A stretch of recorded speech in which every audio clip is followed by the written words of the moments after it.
All right, YouTube, there's very important breaking news right now. There are two links in the description. One is to the Washington Post and one is to Real Clear Politics. This is about Glenn Greenwald and Snowden and the data that was lifted from the National Security Agency. Um, Glenn Greenwald to publish list of U.S. citizens that NSA spied on. Now, we're not sure if this is going to be a complete list, as in probably hundreds of thousands or millions of people. One person said 2 million individuals. However, that was actually in reference to the files that Snowden actually obtained. It may be a similar number, however, for people who are being spied on. It could be more than that. There's no way to know, but here are some thoughts that I had almost immediately upon reading this story. I was on 4chan and saw this. I was like, what? I went to the story and I was actually surprised that this was data that he had gotten his hands on. This could be an extremely damning story, damning revelation when it's finally released to the NSA and to the U.S. government itself. And he's making a promise to do the same, essentially, for the British intelligence agencies, too. Some thoughts popped into my mind right away. The first was, if any of the people on these surveillance lists are senators, congressmen, anyone from essentially the entire legislative or judicial branch of the United States government, or under their jurisdiction, sort of. If any of those people turn out to be on the list, that breaks the separation of powers, because the NSA is under military jurisdiction and thus under the executive branch. That, I believe, would fall under the term impeachable offense, because obviously this was going on with the knowledge of the president. Another thing I thought of, what if some of the people that are named here turn out to be, the heads or representatives or associated with groups like the ACLU, the Libertarian Party, the Progressive Caucus, essentially any of the political or religious or social forces that are sort of outside of the mainstream or try to keep the mainstream politicians in check. That would be disastrous for Obama's PR. It would be disastrous for the Republicans equally, too, because a lot of the McCains and Boehners of the world really don't seem to have a problem with the NSA either, and have largely ignored the issue. They came out and said, well, that's regrettable, well, we should look into it, and then silence. Another thing is, this may not be like former leaks. Here's my theory. When the other NSA-related leaks happened, we knew Obama was lying because he was caught out over and over doing it. We knew Carney was lying. We knew McCain was lying. We knew all the Congress people were lying to the American public. And the British government's lying to the British, and all the other governments that are involved in this data mining are all culpable for this material, this thing that's happening. But most people took up the line of, I'm not doing anything wrong, so I'm sure they're not spying on me, because we didn't know who was being spied on.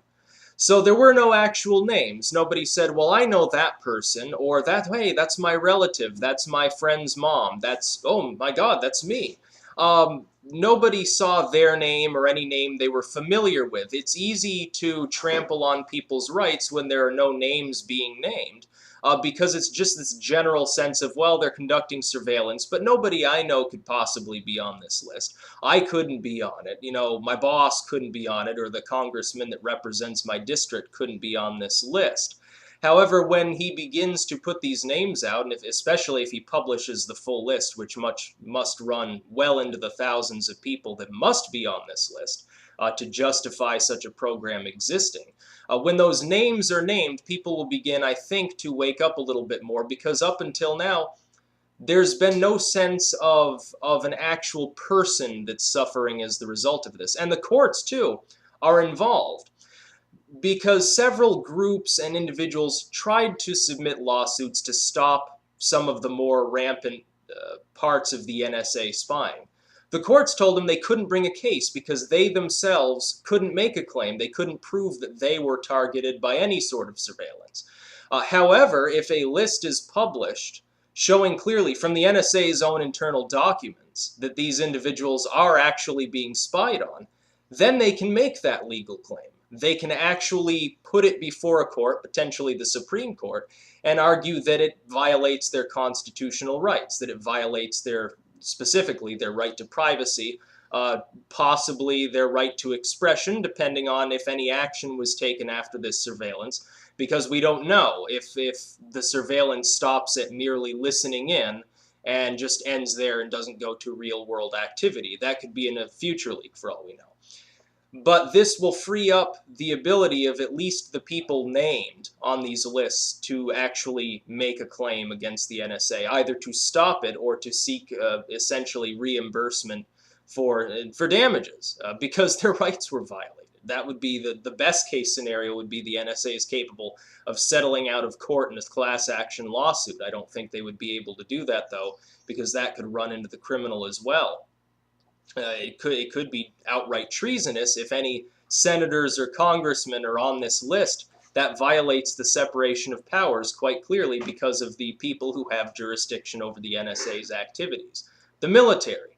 It's an extension of, subservient to the executive branch. Quite clearly, you couldn't send the military to go spy on Congress. So why would you be able to send an arm of the military, essentially, that's directly operating at their behest to do the same thing? You can't. It's unconstitutional. My hope is that this leak comes out pretty damn soon. He should be redoubling his efforts, have aides helping him do this, or whatever. And he should get these names out as soon as possible. I have a feeling, though, that he's going to wait a few months. And here's why. I think he's waiting till it's closer to the midterms. Because I think he wants to cause people no longer to trust the Republican and Democratic parties. Well, I stopped trusting them years ago. A lot of people did. In fact, their trust level is at an all-time low. But it hasn't gotten to the point yet where they're willing to flock to a more reasonable third party or support an independent candidate for president or Congress or whatever. It hasn't manifested so far. There could, though, be senators and congressmen on this list, or governors, military generals, corporate CEOs. This probably is not limited to just, regular average Joes. Even if it is, that will have a shocking effect on the entire population because they will say, I'm familiar with this person from Facebook. I'm familiar with this person from Twitter. I know that person, he lives down the street from me. Well, that's my second cousin. And it will have a shocking effect because soon a lot of people will either know somebody who's been had this surveillance conducted on them, or their friend knows somebody, or something else, some permutation of this same idea, and pretty soon there will be a face to the victimhood of being spied on. And the face will probably look like the average Joe, who's the last person you would ever think would be involved in a terrorist ring. This could be just simply people who, some sultan out in Egypt or something accidentally pocket dialed them internationally, if that's possible, on, the cell phones that they use over there. You get pocket dialed by Osama bin Laden and all of a sudden you're considered a possible terrorist operative. And they're never going to stop spying on you because they're always going to be worried that you'll blow something up. And to tell the truth, if this list is quite long, if it's, more than a few thousand people, I would think it would come off as strange to people to think that a large proportion of the population are considered potential terrorists, because we've all been told that the only purpose of the NSA metadata mining and listening into phone calls and going through people's emails and their search histories and hacking their computers and hacking every piece of software that crosses through the Western world and tying it in with spying in a dozen other countries, we've been told it's to keep us safe from terrorists. That's what we've been told. Now, obviously, that's not the case. Obviously, this goes far beyond that and is now in the realm of dystopia. But there are still a lot of gullible, easily led people who are willing to just smile through it and assume that the government's not lying to me. I'm sure that it's just to stop Abdullah down the road from blowing himself up in his curry shop. However, I think that after this release, it'll become clear that there are completely average people, soccer moms living with a white picket fence who have never even committed any crime, except for, the pot they smoked in college, that are on these lists. Or political representatives, activists. What would happen if it turns out that, the entire staff of the New York Times is on some sort of data mining list? Obama's going to get browbeaten into the corner by even the media at that point. Imagine if the media heads on here, or stars in Hollywood, traditionally, sort of Democrat-friendly groups.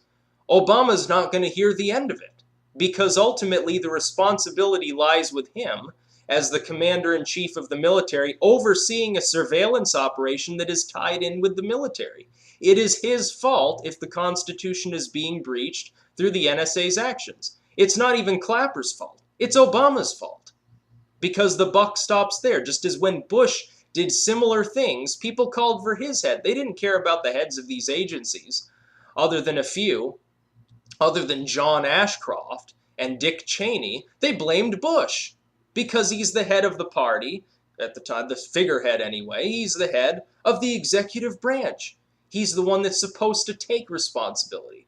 Now, I'd go further. I would say there are dozens of people, at least in the Senate and House, that are equally responsible. There are also dozens of bureaucratic heads and probably lots of staffers and advisors and generals and all sorts of people that are responsible for this. But the first person that you would think of that you would want to resign if it turns out the Constitution's being grievously breached is the president. And probably the vice president, too, would have to step down, or he would be impeached. I think that would be good. I'm hoping Greenwald, if he waits very long, is simply going to release it a couple months before the midterms, really let it sink in and really let it demolish a lot of people who were in support of the NSA. I've said it before, the NSA is far larger than people expect. We've been lied to repeatedly. This is good news, because it means hopefully there will finally be some level of accountability for something that never should have been considered by any American to be acceptable to conduct on American soil towards American citizens. It makes no sense. It's not helpful. It's not stopping terrorist attacks. It didn't stop Tsarnaev. It didn't stop this Rogers kid. It's not going to stop any attacks. And it hasn't stopped any attacks. If it has, let them name the attacks that it has stopped. People have asked them this over and over. They've named absolutely nothing that has been accomplished by the NSA except pissing off people in allied countries, pissing off their heads of state, and really making the United States look a hell of a lot more dystopian than it even did under Bush of all people. It's sad. It needs to stop. Hopefully this will cause that. Hopefully there will finally be some level of accountability.